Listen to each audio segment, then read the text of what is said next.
Okay, picking up where we left off. Before I was on Vav, but there's some things that can happen with Vav when you get some vowel markers around it. So Vav by itself, just V, right? But if you get the cholem, the vowel dot at the top, which makes the O sound on as the vowel on others. I'll do another video on vowels, but V becomes vo. So V, vo. And then there's a third way that it can show up. It can also show up with this vowel designation in the middle of it. And this is an oo sound. And for whatever reason, I don't know yet, the oo sound kicks out the v sound entirely, and it becomes oo. It just says oo, like moon, like oo. So oo. So v, vo, oo, v, vo, oo. All right, moving along. Now remember this one I put up before, but it can get confused. Vav, Zayin. But Zayin goes all the way across here, all the way across, even though they're both narrow letters. Zayin, z, just like in the name. Z. Okay, now we have chet. Now chet looks a whole lot like something we already had, right? Chet looks like hey. But the difference between chet and hey, visually speaking, is it's filled in here, right? It goes all the way up. So chet. Now chet, we're making it in the back. It's a palatal fricative. So we're making it back there. With fricative means that things are touching each other, that it's moving and making a sound there on your palate, on the top of your mouth. So, the easiest way I think for English speakers to think about this is you think about when you say like blech, blech, blech. It's that sound at the end, blech. Or ugh, like, oh, I forgot that, ugh, that sound. Chet. Okay, the next one is tet. Now I remember it because it looks like a fancy T with a tiger tail, and I love tigers. So fancy T with a tiger tail. Oh, this one's so cute. Yud. Now yud hangs out up high. Along the line, it's hanging up high. It does not go all the way down to the baseline. It leaves space. It just floats up there, like an apostrophe. It floats up there, but it's an actual letter, yud, and this letter yud, y can be pronounced two ways. If it's the beginning of a word, it's going to make the y sound, like we say yellow, right? Yeah. If it's at the end, just like we have puppy, happy, baby, with the y making an e sound at the end, it can make an e sound. So y or e. Yeah, e, depending on its position, right? Yud. Here we go. Chaf. Chaf sounds just like chet. Ch. Again, it's that palatal fricative, right?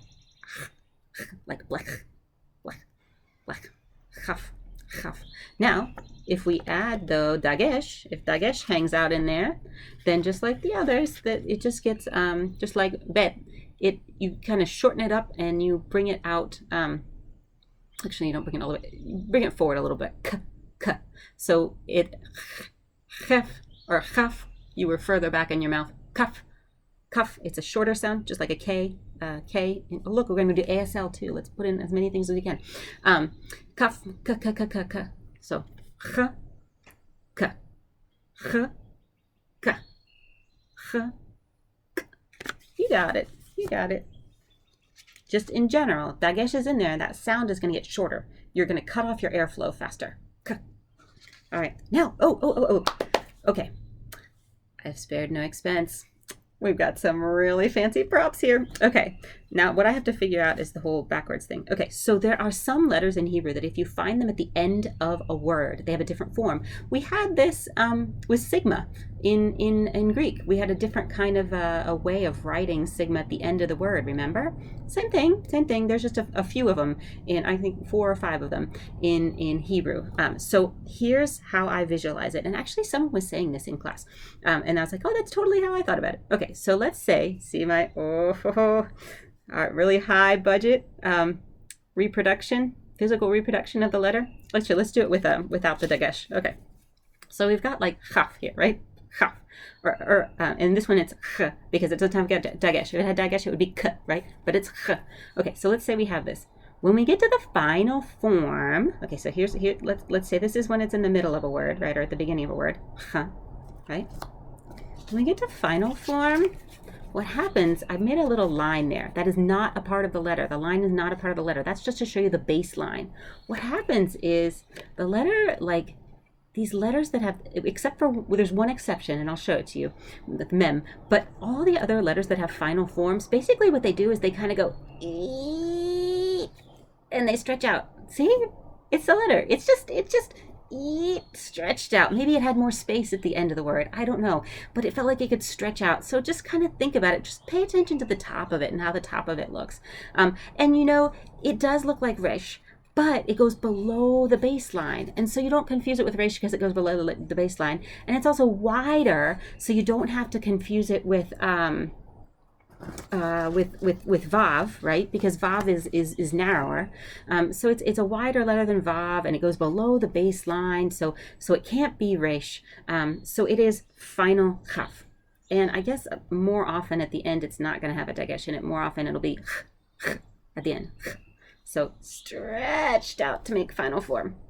All right, okay, here we go. Lamed. La, la, la. Now, lamed actually sits, if I did this properly, you can't really see it. It's actually, there's a little line here, but you just can't, it doesn't quite show up. Maybe if I bring it closer. Makes a la, la, la, la sound. And it's so pretty, isn't it? I think it's so pretty. La, la, la, lamed. Lamed. All right. Just like in the English alphabet, after the l sound comes a m sound. Here's our m sound. Mem. Mem. Mem. I mean, it's sort of, in some universe, you might be able to sort of remember that it looks kind of like an M that finished early, maybe, Anyway, mem, m. Well, mem is another word that has a final form, but it does not hang out down below the baseline, not like chaf. So what it does is it actually just kind of finishes closing itself up. So see how in regular mem, there's a space right there. When you get to final M, or final mem, M would be what you would say. Anyway, final M, it's all the way closed up. Still has a little something, up here, but it's closed up at the bottom. So that's final mem. M. Okay? Just like in English, next sound that comes is n. So nun. I could see how you might get noon. Noon is, again, a little bit of a narrower letter. The bottom sticks out a little further. It has this along the bottom, which our vav does not, right? Vav doesn't have anything along the bottom. And so that's kind of how we remember it. N. Now,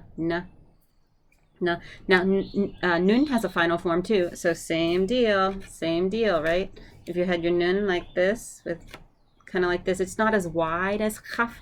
That's the other thing you might be able to confuse it with is chaf, but it's not as wide as chaf, or ch, right? So, I should have silenced that. Sorry. Anyway, but again, it has a final form, and it's going to stretch out too, right? It's going to stretch out like this. Okay, sorry, silencing. See, final form. It just stretches out. It's a nun that just, had a little more space at the end of the word and just stretched out. Okay, nun, na. But remember, again, it's below the line, so you won't get it confused with vav because it's going to go below the baseline on the writing. That's how you're not going to confuse it with vav. Okay. Samech. Not too different from sigma, really. Greek friends who've already done Greek? Looks a lot like sigma. Samech. Okay. Ayin. So ayin is technically a voiced glottal, I believe. It's like all the way down in here. But I think de facto, really, you're only going to find older folks in Yemen making the noise. Maybe some Sephardic Jews, older, making the noise, and more often you're going to have a vowel with it, and really what you'll really hear is the vowel, but you might hear kind of almost like a hiccupy sound of a space in between syllables somewhat.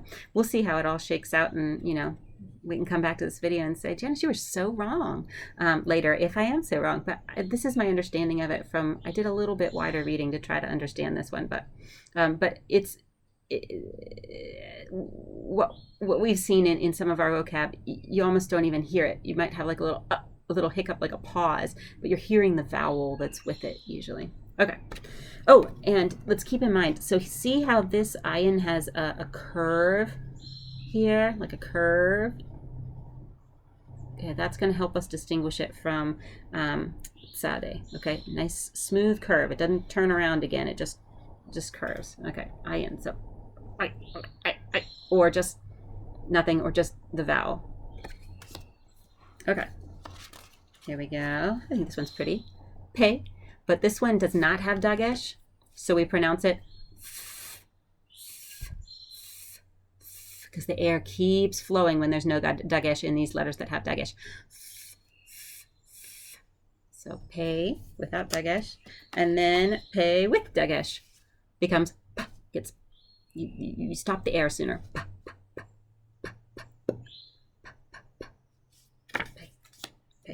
Okay, pei has a final form too. So same deal. Remember our really high-tech, really expensive prop we've got here, right? It's just something that here it is when it's regular, right? But then well, actually, let's work with the one without dagesh because I think that's what we're going to see more often. Okay, so here we've got it without dagesh. So we've got again, but then at the end of the word, it just kind of stretches out, right? So that this little part that was here just kind of, right? Remember that? Stretch. More space at the end of the word.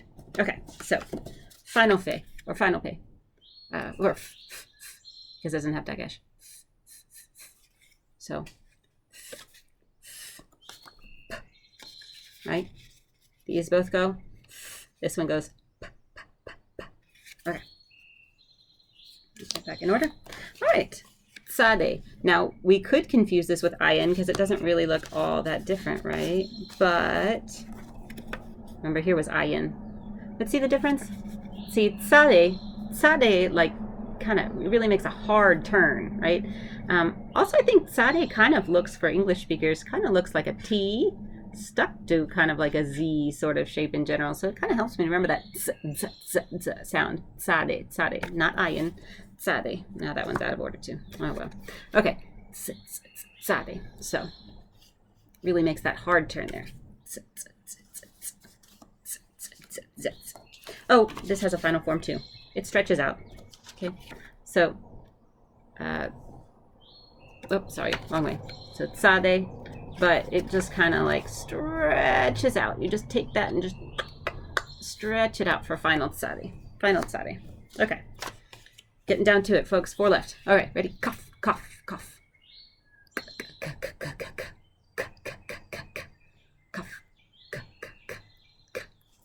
Okay. We've got resh.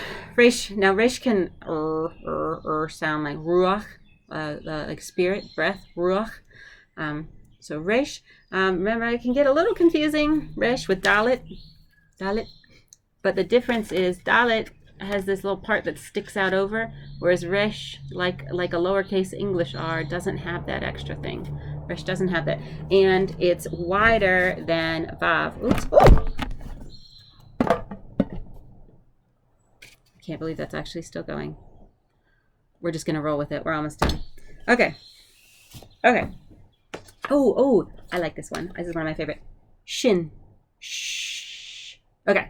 So big deal with shin and sin, okay, is where the placement of that dot above is, right? Sh, s. Okay, so how I remember is, remember, in Hebrew, we are reading from right to left. Sorry, it's reversed for me in the image here. So I like that for shin, it tells me right away, it gives me the dot on that first little branch right away, so that I know I need to form my mouth and go shh in the front of my mouth. Shh, right? It tells me at the beginning of the word, shh, or the beginning of the letter, that I have to make that sound. Shh, I can get ready. Front of the mouth, front of the letter. Shh. But sin is a little further back, right? So it is further back on the letter. Its little dot here is later. I don't encounter it when I'm reading from right to left. I don't encounter it till later, right? Here I encounter it right away, so I know to go shh in the front, sound in the front, shh. Here in the back, sound in the back. Well, not all the way to the back, but further back than shh, right? Okay, so shin, sin, right? And here we are, we made it to daf, daf. Sometimes you'll see it with dagesh. Sometimes you see it without dagesh. I guess old school and in some pronunciations, this actually made but now it's all just so just remember for us it's all all right, made it through. Vowels next. All right, thanks for hanging with me.